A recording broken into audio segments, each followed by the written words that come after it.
I am the Tofu Golem. Please enjoy the video. Start now by removing batteries or unplugging the USB cable and wireless dongle. You want a clean power state. You're going to hold the Xbox button for 10 to 15 seconds to force the controller to power down, which clears transient faults.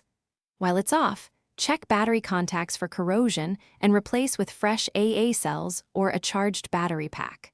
Once done, reinsert power and press the button briefly to confirm the controller attempts to boot before moving to connection steps.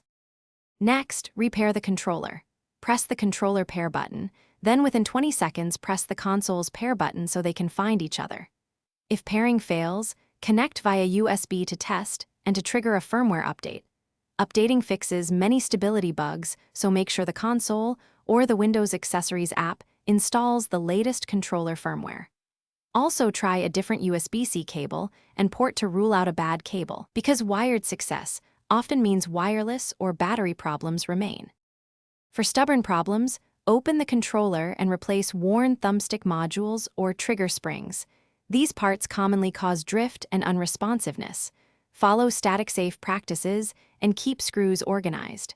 Clean internal contacts and buttons with 90% plus isopropyl alcohol and compressed air to remove debris that blocks signals.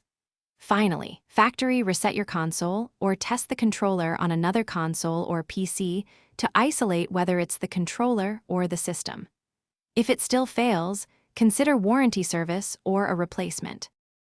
Thanks for watching. Consider subscribing if we helped you today.